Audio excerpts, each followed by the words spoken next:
wabarakatuh. Bertemu kembali di dalam kuliah ekonometrika bersama saya. Pada bagian ini saya akan menjelaskan terkait dengan multikolenialitas dan heteroskedastisitas. Multikolenialitas di Indonesia kita seringkali salah paham terkait dengan kondisi multikolenialitas. Kita sering menganggap multikolenialitas adalah bagian dari kondisi Gauss-Markov atau asumsi dari regresi klasik. Sebagaimana yang saya pernah tayangkan pada sebelumnya, bahwa multikolenialitas yang ada pada kondisi Gauss-Markov sesungguhnya adalah tidak boleh ada multikolenialitas yang sempurna, di mana korelasi antar variabel independen bernilai -1 atau 1. Di dalam ekonomi, korelasi antar variabel tentunya ada. Bahkan untuk fenomena makroekonomi, karena variabel ekonomi cenderung bergerak bersama-sama, maka korelasi tersebut seringkali kuat. Nah, kita akan bahas apa yang menjadi dampak kalau kita menemukan kondisi multikolenialitas. Tentu saja sekali lagi, apabila multikolenialitas bersifat sempurna atau korelasi antar variabel independen bernilai -1 atau 1, maka salah satu dari variabel harus dikeluarkan dari model. Dan ini memang merupakan bagian dari asumsi regresi klasik atau kondisi Gauss-Markov. Nah, untuk multikolenialitas, pertama kita akan bahas pengertiannya, yaitu keadaan di mana ada korelasi yang tinggi antar variabel bebas atau variabel independen. Dalam hal ini, berapa sesungguhnya tinggi dari hubungan tersebut tidak ada batasan secara pasti. Namun, apabila teman-teman sudah melakukan estimasi, menemukan kondisi di mana koefisien determinasi atau R kuadrat tinggi dan banyak dari variabel independen tidak signifikan secara statistika pada taraf tertentu, maka kemungkinan ini mengindikasikan adanya multikolenialitas yang serius. Jadi sesungguhnya yang akan kita perhatikan adalah kondisi multikolenialitas yang serius. Apa yang menjadi ciri bahwa multikolenialitas bukan merupakan bagian dari kondisi Gauss-Markov atau asumsi regresi klasik? Untuk kondisi multikolenialitas, kita tidak memiliki uji inferensial. Artinya tidak ada H0 dan H1 kalau kita ingin melakukan deteksi ataupun uji multikolenialitas. Namun, kita bisa melihat apakah ada indikasi multikolenialitas yang serius atau tidak dari yang disebut dengan nilai variance inflation factor atau VIF yang bisa bernilai di atas 10 atau di atas 5. Nilai VIF yang bisa di atas 10 atau di atas 5 ini menunjukkan bahwa tidak ada kesepakatan mutlak apa yang kita maksudkan dengan multikolenialitas yang serius. Namun secara logika, apabila nilai korelasi antar variabel independen lebih dari 0,8 atau lebih dari 0,9 sehingga nanti VIF-nya bernilai lebih dari 10 atau lebih dari 5, maka sebagian besar kita mengatakan ada indikasi multikolenialitas yang serius. Lebih jauh, multikolenialitas akan berakibat pada tingginya standard error of coefficient yang diperoleh dari hasil estimasi. Teman-teman tentu saja ingat, jika standard error of coefficient atau S beta nilainya besar, akan mengurangi kemungkinan kita untuk mendapatkan nilai T hitung yang besar. Nah, jika nilai T hitung cenderung kecil, maka kita cenderung untuk mendapatkan variabel independen yang tidak signifikan secara statistika. Terakhir, masalah multikolenialitas hanya bisa diatasi dengan membuang salah satu atau beberapa variabel independen yang mengindikasikan nilai korelasi yang tinggi yang tadi bisa kita gunakan apakah 0,8 atau 0,9. Nah, teman-teman, nanti di dalam sesi selanjutnya kita bisa coba apabila salah satu atau beberapa dari variabel independen kita hilangkan, maka kemungkinan standard error of coefficient akan mengecil sehingga T hitung akan meningkat. Akibatnya kita akan mendapatkan variabel independen yang cenderung signifikan secara statistika. Sekali lagi, yang ada di dalam kondisi Gauss-Markov atau asumsi regresi klasik adalah tidak boleh ada korelasi yang sempurna atau multikolenialitas yang sempurna antar variabel independen. Karena hal ini menyebabkan matriksnya singular, di mana determinan akan bernilai 0. Dan jika teman-teman masih ingat rumus beta topi dengan menggunakan matriks, yaitu X transpose X di inverse dikali dengan X transpose Y. Nah, kalau kita memiliki determinan sama dengan 0, tentu saja kita tidak memiliki nilai inverse-nya. Maka nilai koefisien dari variabel independen tidak dapat dihitung jika korelasi antar variabel independen -1 atau 1. Baik, berikutnya kita akan lanjutkan dengan asumsi homoskedastisitas. Homoskedastisitas adalah memang salah satu kondisi dari Gauss-Markov atau asumsi regresi klasik yang harus dipenuhi jika kita ingin mendapatkan penduga yang bersifat blue. Homoskedastisitas dapat diartikan varians dari Galat atau error term constant. Pada beberapa referensi terdahulu, homoskedastisitas adalah memang kondisi yang harus ada pada model ekonometrika. Tetapi teman-teman jangan lupa, ini berlaku apabila kita ingin mengestimasi dengan teknik OLS untuk mendapatkan penduga atau estimator yang blue. Tetapi ada model lain nanti yang akan kita bahas pada tayangan selanjutnya, seperti Gauge, Generalized Autoregressive Conditional Heteroskedasticity, yang justru mensyaratkan bahwa tidak boleh homoskedastisitas. Karena apabila tidak heteroskedastisitas, kita tidak bisa mengestimasi model dengan menggunakan seperti Arch, Gauge, dan sebagainya. Nah, pada tayangan teman-teman bisa melihat ini adalah plot dari residual terhadap nilai atau observasi. Nah, apabila residual menunjukkan variasi, jadi bukan nilai levelnya, jadi bukan nilai aktual dari residual ya, tetapi plot dari variasinya, maka teman-teman bisa melihat pada misalkan I adalah tingkat pendapatan rumah tangga. Untuk rumah tangga yang lebih rendah, cenderung variasi dari residual itu lebih kecil. Teman-teman bisa lihat titik-titiknya lebih rapat. Tetapi dengan meningkatnya I, maka variasi dari residual itu semakin besar, di mana titik-titiknya teman-teman bisa lihat lebih jarang. Sehingga di sini mengindikasikan bahwa varians dari Galat ya sebagai representasi tadi plot data residual terhadap observasi ini tidak konstan.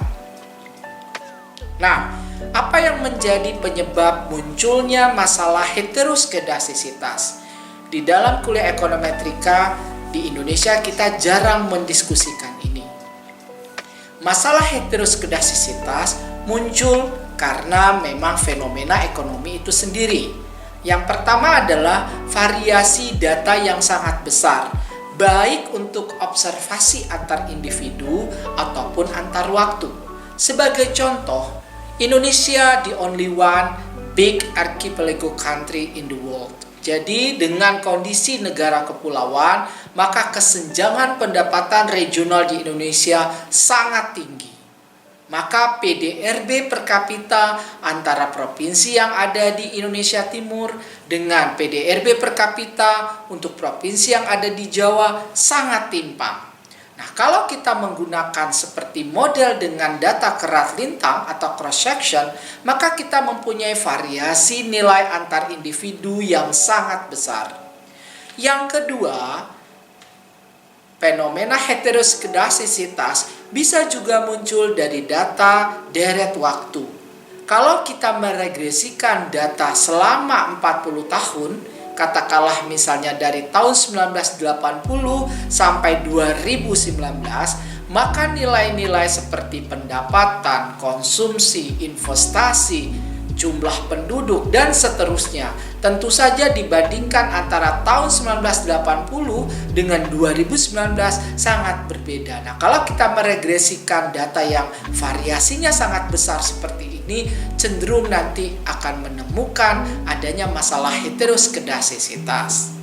Terakhir, kalau teman-teman tadi lihat pada tayangan, biasanya yang diambil sebagai contoh untuk masalah heteroskedasisitas adalah fungsi konsumsi yang kita pelajari pada tayangan sebelumnya. Nah, tentunya adik-adik masih ingat bahwa selisih antara pendapatan dan konsumsi adalah tingkat tabungan. Nah, kalau tingkat tabungan kita plotkan untuk rumah tangga dengan berpendapatan rendah, katakanlah rumah tangga dengan pendapatan 500.000, 1 juta, dibandingkan dengan plot data tabungan untuk rumah tangga dengan pendapatan 30 juta ke atas, maka variasi, ya bukan nilainya, variasi dari tabungan yang mencerminkan residual dari fungsi konsumsi itu akan lebih bervariasi pada tingkat pendapatan yang lebih tinggi, di atas 30 juta, mungkin ada yang menabung 10 juta per bulan, ada yang menabung 20 juta per bulan. Tetapi untuk pendapatan yang 500.000 sampai 1 juta, tentu saja tabungannya variasinya jauh lebih kecil, mungkin hanya puluhan ribu atau maksimum ratusan ribu.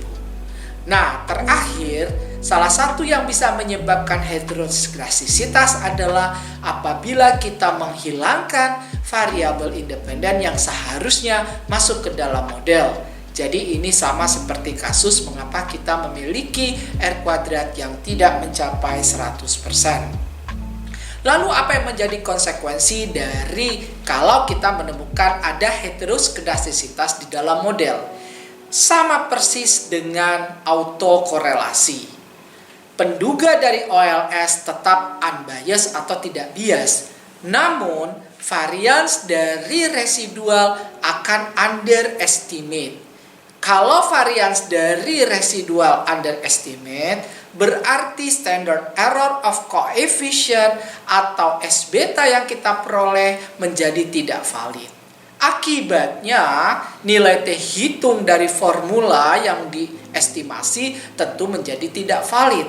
Bila nilai T hitung tidak valid, maka kesimpulan kita tentang nyata atau tidak nyatanya pengaruh dari variabel independen menjadi tidak valid. Nah, berikutnya adalah tentu bagaimana kita bisa mendeteksi apakah memang di dalam hasil estimasi model kita mengandung heteroskedasisitas atau tidak. Yang pertama adalah seperti yang dikemukakan di awal. Setelah kita melakukan regresi, maka data residualnya kita plotkan pada data salah satu observasi dari variabel independen. Contoh, residual untuk fungsi konsumsi kita plotkan terhadap data pendapatan rumah tangga. Kalau variasi pada pendapatan yang rendah dibandingkan dengan pendapatan yang tinggi berbeda variasinya, plot data atau titik-titiknya, maka mengindikasikan ada heteroskedasisitas. Tetapi tentu saja ini bisa berujung pada kesimpulan yang subjektif. Untuk itu kita beranjak pada uji inferensia. Nah, untuk uji inferensia ini saya akan lebih jelas lagi menerangkannya dengan menggunakan papan putih. Kita lanjutkan dengan uji yang dikemukakan oleh Hilbert White pada tahun 1980 atau yang dikenal dengan White Test untuk mendeteksi apakah di dalam model regresi kita mengandung heteroskedasisitas atau tidak. Nah, pertama kali saya akan tulis H0 dan H1-nya. H0-nya adalah varians dari epsilon T sama dengan sigma kuadrat. Nah, seringkali saya menguji apakah mahasiswa S1, S2, atau S3, bagaimana kita menuliskan hipotesis alternatif atau H1-nya. Dalam hal ini adalah varians dari epsilon T. Biasanya mahasiswa menjawab langsung tidak sama dengan sigma kuadrat. Tentu saja ini tidak tepat. Nah, hipotesis alternatif adalah untuk kondisi yang di dalam regresi OLS tidak diinginkan. Jadi sekali lagi bahwa tidak selalu untuk yang kita harapkan, yang kita inginkan itu ditulis pada H1. Di dalam ekonometrika sering pada H1 adalah kondisi yang justru tidak diharapkan. Nah, yang tidak diharapkan di sini adalah varians yang tidak konstan atau heteroskedasisitas. Untuk itu simbolnya adalah sigma kuadrat, kita berikan nilai subscript T yang menunjukkan bahwa varians bervariasi untuk observasi time atau waktu yang berbeda. Kalau datanya cross section kita berikan subscript I. Baik ya. Nah, berikutnya saya akan menjelaskan langkah-langkah atau prosedur dalam uji White. Yang pertama, katakanlah kita misalnya memiliki regresi YT terhadap dua variabel yaitu X1T dan X2T. Di sini kita mempunyai residual yang kita berikan simbol ET. Nah, dari hasil regresi ini kita akan bisa mendapatkan nilai kuadrat dari residual yang kita tulis sebagai E kuadrat T dan dijadikan variabel dependen. Lalu kuadrat dari residual kita regresikan baik dengan X1T dan X2T serta variasi. Saya ingatkan variasi dari masing-masing variabel ini, yaitu B0 plus B1 X1T plus B2 X2T plus B3 X1T dikuadratkan, B4 X2 dikuadratkan, dan B5 adalah X1T dikali dengan X2T ditambah misalnya dengan VT sebagai residual. Yang ketiga, setelah kita meregresikan dengan kuadrat dari residual regresi awal sebagai dependen dengan variasi dari variabel independennya, jadi kita punya X1T, X2T ditambah dengan kuadrat dari X1T, kuadrat dari X2T, dan hasil kali atau interaksi antara X1 dan X2 sebagai variabel independen. Maka kita bisa mendapatkan R kuadrat dari regresi yang kedua. Kalau kita mendapatkan R kuadrat dari regresi yang kedua dikalikan dengan jumlah observasi, dalam hal ini katakanlah misalnya time. Kita misalnya meregresikan 40 tahun, berarti R kuadrat kita kalikan dengan 40. Lalu kita bandingkan dengan nilai, apa ini? Betul, C kuadrat atau chi square. Bukan C square, tapi C kuadrat atau chi square. Kalau nilai R kuadrat kali T lebih dari nilai C kuadrat atau chi square, ya tentu saja dengan jumlah variabel independen sebagai degrees of freedom-nya, maka berarti di dalam model kita bila ini terjadi lebih dari, mengindikasikan ada heteroskedastisitas. Atau kesimpulannya berarti apa? Tolak H0. Ingat, tidak ada terima H1, apalagi terima H0 atau tolak H1. Yang ada tolak atau tidak tolak H0. Dalam hal ini karena R kuadrat dikali T lebih dari C kuadrat, maka kita katakan ada heteroskedasisitas atau H0 yaitu homoskedasisitas, hipotesis yang kita tolak. Nah, tentu saja di dalam perangkat lunak ini nanti ditunjukkan langsung oleh p-value, jadi y-test. Nanti teman-teman bisa lihat kalau ada di perangkat lunak. Tentu saja kita akan tolak H0 apabila p-value kurang dari 0,05 yang mengindikasikan kita boleh menolak H0 pada tingkat atau taraf kepercayaan lebih dari 95%. Nah, ada satu kata kunci yang perlu teman-teman ketahui. Mengapa logikanya kalau R kuadrat dikali jumlah observasi dibandingkan dengan C kuadrat nilai ini besar, cenderung kita mengatakan ada heteroskedasisitas. Karena tadi kita sudah meregresikan ya kuadrat dari residual. Di sini kuadrat dari residual seakan-akan merepresentasikan varians dari galat atau error term. Kita regresikan dengan variabel independen yang sangat bervariasi, maka berarti di sini variansnya tidak konstan. Nah, tentu saja dari pengertian heteroskedasisitas, apakah varians ini konstan atau tidak? Maka jika dia tidak konstan juga, sesuatu yang tidak konstan, kita regresikan dengan variabel independen yang kita buat bervariasi atau variansnya tidak konstan, hanya akan terjadi jika akan menghasilkan R kuadrat yang tinggi. Nah, R kuadrat yang tinggi dikali jumlah observasi cenderung nilainya akan lebih dari C kuadrat.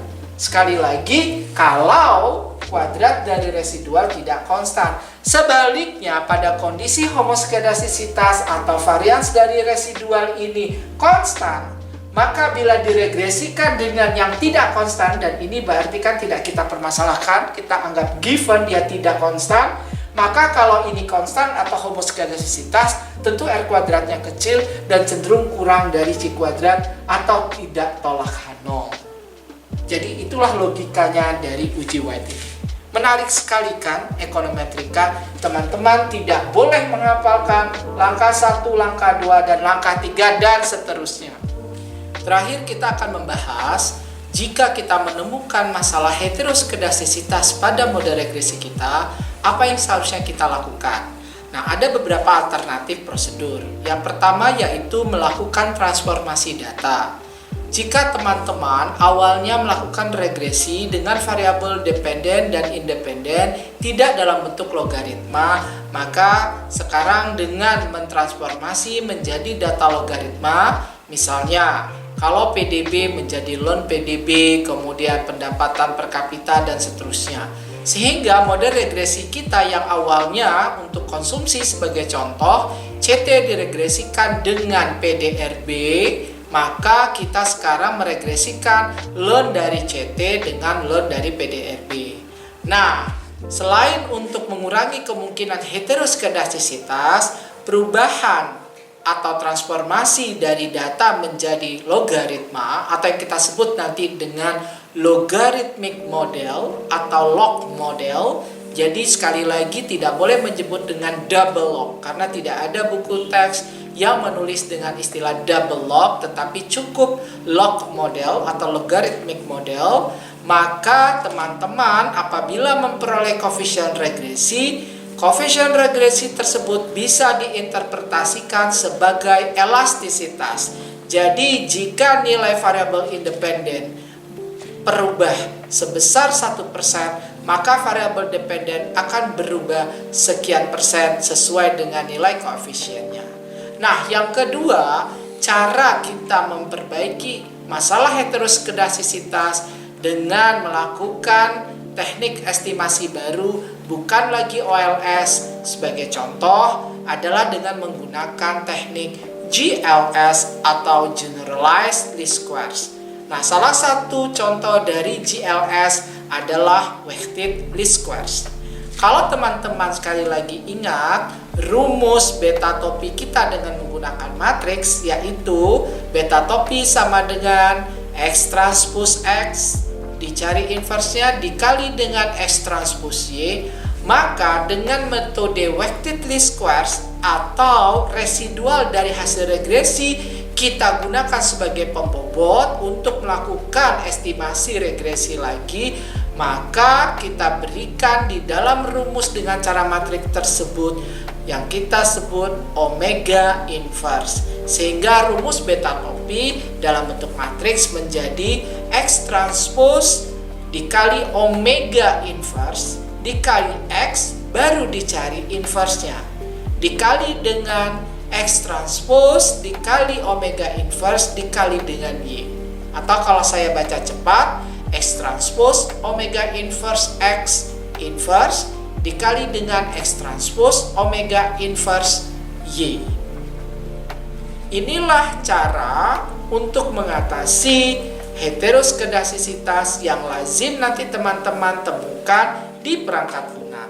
Pada bagian aplikasi kita akan membahas hal ini. Jadi kita akan membandingkan model di mana kita uji apakah ada heteroskedasisitas atau tidak, lalu kita coba atasi dengan menggunakan teknik estimasi yang baru yaitu GLS. Nah, pada teknik WLS ini tadi saya katakan sebagai pembobotnya adalah residual. Nah, teknik GLS akan lebih efisien dibandingkan dengan OLS apabila bobot dari residual yang digunakan yang tadi ada di dalam matriks untuk menghitung beta topi yang kita sebut dengan omega inverse apabila bobot tersebut tepat. Demikianlah ya, apabila kita menemukan masalah heteroskedasisitas, jangan panik karena ada prosedur yang bisa kita lakukan dan teman-teman bisa melakukan pengujian kembali dari hasil estimasi yang baru. Karena jika masalah heteroskedasisitas tidak dikoreksi, tadi akibatnya fatal, kesimpulan yang kita peroleh bisa tidak valid.